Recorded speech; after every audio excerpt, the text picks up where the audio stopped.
Hey guys, it's Danny. Today we are going to be planting some roses. Yes, my order from Town Centre in Lottom arrived, and these roses, they look phenomenal. I'm so incredibly excited. Anyway, I'm gonna show you what roses I got with pictures and everything. We're gonna talk about them towards the end of the video. I'm gonna talk about a little bit about the nursery, but for now we're gonna start planting because today it's kind of raining on and off, like all my stuff are wet. We should have a window of a few hours until noon of sunshine, so I really want to get these roses planted. They've been sitting in water since yesterday because, as you will see, they have tons of roots, lots of little feeder roots that I knew would get dry if I let them out, and these are already hydrated. They look awesome. We're gonna talk about it later. I just want to go ahead and plant them. I'm gonna show you how I'm gonna, dig the hole and everything.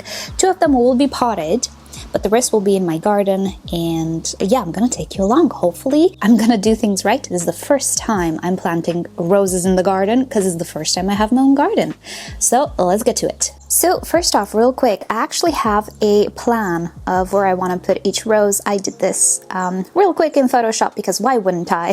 So I know exactly where everything goes. I don't have everybody right now because at some point I decided to order a few more roses. So I'm going to plant the ones that I have now. So pretty much this is the plan, and I also have a plan for the front garden as well. I might switch these two, but pretty much this is how things will look like. Right, so I want to start somewhere here. This is what I'm going to film. I'm not going to film all of the roses, but let's just do it. Things will be a little wet, but we gotta do it. So cross your fingers and toes that I don't mess it up. Alrighty, so I'm getting my gear ready, and look how easy it is to remove the bark mulch. I'm so happy to see those stones out of here. So first off, let's dig a hole. I already know the root systems of my roses, so I kind of know how big the hole should be. And yes, I know that a pointy-end shovel would have been better for the task, but we broke it when we moved the rocks, and I was afraid it's gonna further break in my hands, which it actually did. So I need to buy a new handle. So for now, I am gonna work with my square shovel and also this little plastic scoop. I have learned to really appreciate the soil I have here, which is a sandy loam, because it's so easy to work. Do you see? It's not compacted at all.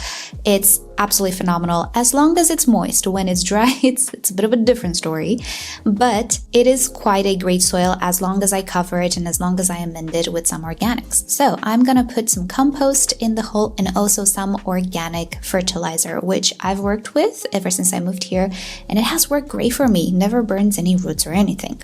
So I'm gonna plant my rose with the bud union at soil level, maybe slightly above the soil, just covered with some mulch. This is how we plant roses here. I'm taking my lessons from my father-in-law. I'm gonna top it off with some more compost here, rearrange the mulch back, and there we go, job done. It is that easy. Now I'm gonna water it in just a little bit because we're gonna have rains later. So here I want to show you a few of the bare root roses so you see the roots. They're absolutely phenomenal. Well, not that I have much experience, but compared to the roses that I find here, the bare root ones, these guys have like a million more roots. So I'm pretty sure they are off to a great start. Now, also I wanted to show you this little earthworm that I found while digging holes. This is special to me because when I amended the soil, like at this point almost a month ago, I did not find one single earthworm, and now they're here, so that makes me happy. Now, the potted roses will actually be the climbers, and this is because I'm not sure exactly where I want to put them.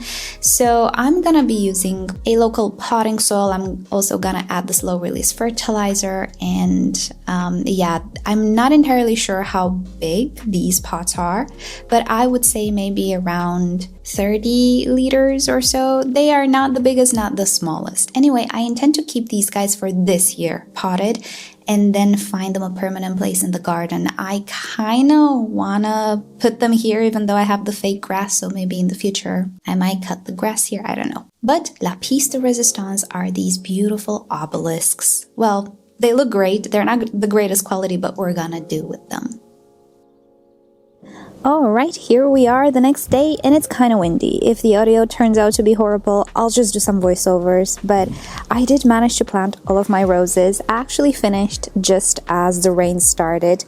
Rained me for about 20 minutes, but it's okay. Oh my goodness. Excuse us. The winds were wild last night. Good thing is, the bark did not budge, which was one of my fears, but everything is okay. So let's go really fast through the roses that I got. This one is Amour, or let me try to do the accent, Amour de Molène. This is one of the only like orangey roses that I got. It's just so beautiful. But as you will see, I tend to gravitate more towards the pastel-y, pinky colors. It's weird because with orchids, I'm into oranges and reds, right? Well, surprise, I'm weird. Right there, we don't see the tag, but I know who she is. This is the Queen of Sweden. She's supposed to be a beautiful, beautiful pink rose and not so thorny, which is why I placed her next to the water here. Not that I'm gonna use it like with the hose. I'm gonna install drip, most likely. But yeah, still, I would like to safely access the faucet. Next, this is the orchid we planted on video, and this one was the Lady Perfume. I don't know much about this one, but it looked really beautiful in the photos. She's a little bit purpley, so I purchased it. And with that name, Lady Perfume, right? She's straight up my alley. She should be great. All of the roses, by the way, that I purchased, again, you will see a trend. They are fragrant. I want mainly or exclusively fragrant roses in my garden, and fragrant plants altogether, pretty much. Well, minus some of the tiny ones. Here we have Princess Charlene de Monaco, which again looks so beautiful. A very nice peachy pinky color, and she's supposed to have one of the most beautiful fragrances ever. I do need to prune a little bit some of the little spindly canes on these roses, but right now it's so cold. It snowed in the mountains. It's so cold right now, and it's so windy. I'm not really up for it. It can wait. Next, we have a David Austin. This one, which one are you? Bosco Bell? Yeah, this one is Bosco Bell. Again, one of the more intensely colored roses, but he's just so beautiful. I had to have him. It's one of those very popular roses. Somebody said that I like English roses. I wasn't actually aware they're called like that. Yeah, I do like those very full, very petally type of roses rather than the classical hybrid teas. I think I have a few of those as well. But yeah, I like the David Austin style more. We'll see how it does with the heat, but that's a different story. Here we have Sceptered Isle. I think that's another David Austin. This one is it looks like a peony. Fun fact, I grew up with peonies. My grandma had quite a bit of peonies. It's the flower I put my saved butterfly on. Do you know the story? Anyway, long story short, I love peonies, but they do not really do well in my climate. They need a chill in the winter that we cannot provide. It's fairly mild here. So this one looks like a peony, and I love roses that look like peonies. That's why I purchased it. Very popular rose, actually. And this one is absolutely fabulous Julia Child. This one is another yellow rose. I do have a few yellow roses, not a whole lot of them. I'm more into the, I guess, peachy pinky colors, but I wanted a few yellow ones as well, and this one is supposed to be very vigorous. And yeah, we'll see how it does, but it's another one of those very popular roses. Alrighty. Ooh, this wind. I am trying to cover the mic with my jacket. So the potted roses. This one is another David Austin. This is Bathsheba, and fingers crossed it's gonna do okay. I think in its first year in the pot it's gonna do okay.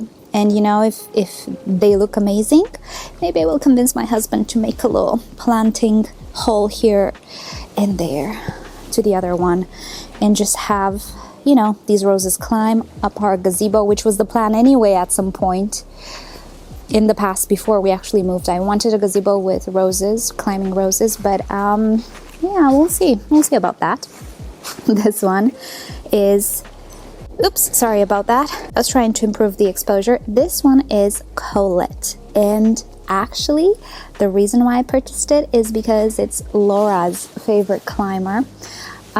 She has 2 beautiful arches and she absolutely loves it, and if she loves it, I'm sure I'm gonna love it as well. Yeah, So this one will have another one of those obelisks, and I hope it's gonna do okay. It looks really, really nice, but it's another climber. These are the two climbers, the only two climbers that I ordered. Everybody else is more or less a shrub. Alrighty, front garden now. In the original design, I had 4 roses here, 5 with the climbing ones. Oh, those are not the only climbing ones I got. I'm sorry, I'm a little confused. But I don't know what I was thinking. I cannot fit 5 roses here. What am I thinking? I don't know. I planted my jatropha here. She's gonna be better here because she will shade a little bit this area and behind her when she grows, so that's great. This area will be kind of nice in the summer because as the roses grow, they will get sunshine here, but their root system will be shaded by the fence for most of the year, which is great in the summer. This is the Lady Gardener. I purchased it for the name. I won't lie, I absolutely love this name. It's another one of those very popular roses. I think it's a David Austin, once again. I'm hoping she will do okay because I just love the name. I really love the rose as well, but I absolutely love the name. So you'll see the photos. I will add photos and everything from the website. You'll see the prices as well. I think they're very affordable. They're cheaper than the roses that I find here. And I'll show you the quality of the roses that I find here. Nowhere near. This is Alexandra David Neal. Again, I don't know much about this rose, but from pictures it looked absolutely beautiful. And I wanted a few more purpley roses, and this one fit the bill. It's supposed to be a lot more upright and tidy. And again, I have my hose here, so I kind of wanted something tidy here. You know, we'll see about it. But yeah, this is not a very popular one. By the way, if you have these roses, let me know how they do for you. Let me know tips, because I really don't know much about some of these, and it's the first time that I'm growing them in my own garden. Okay, I have an arch here at the entrance. It's a temporary arch because it's a very low quality one, already broke, and my husband fixed it for me, but it's just a test. I want to see how the roses do here. I got 2 of the same roses. You can see both of them there. This is an Eden, and I saw this rose in a video from, oh gosh, I could never remember the channel name. I think her name is Jenny. I think she has the most glorious, or she had because she moved, but she will have again one of the most glorious arches with Eden roses. And Eden again seems to be a very popular rose, and I got 2 of them just to create a beautiful arch here. Again, that peony shape that I absolutely adore. I really hope they will do well for me. So let's move on the other side. Not too many to go. So this is the second Eden. And here, oh no, I buried the tag. I know what she is though, so I'll get the tag later. This is Blue Girl. Now I got this one because of another video from a creator called Queen of Rose Thorns, I do believe. She grows her roses in Arizona, which is much hotter than we are. We're not that hot, it's great. We're more like I tried to figure it out. It's more like northern Texas, like Dallas. Still hot, but not Arizona hot, not for so long. So she was saying about this rose that it actually does great for her in Arizona. And it's that beautiful lavender color that I really, really like. So I had to have the Blue Girl. She's supposed to smell beautiful as well. And I trust her, you know, if she manages to grow this rose well in her climate, I'm sure this one will do well here. So that's why I bought it. I watched all her videos because I'm thinking if her roses do well in her climate, you know, in mine, definitely they will do well. Okay, so here on this side, we have 2 more to go. These again, or this one again, is not a very known rose. This is Emilian Guillot. There are a few more roses from this breeder that maybe are more popular, but I really liked the color. It's again one of those more intense colored roses, and I don't have enough of those. So here under the plumeria, I think he will do okay in the summer because he will be shady. The good thing about my plumeria trees is that they're fully leafed in the summer, but in the winter they lose their leaves here. So I'm gonna have sun in the winter, which is what I want, and shade in the summer for these roses. So I'm hoping the location is gonna be prime right here. And the last rose that I have here, this one is another one that is not so known. Is it Faustinia? Yeah. This is Faustinia, another yellow goldeny rose. that can sometimes turn white on the outer edge and more yellow in the center, and it's that beautiful contrast that I like, the white and yellow.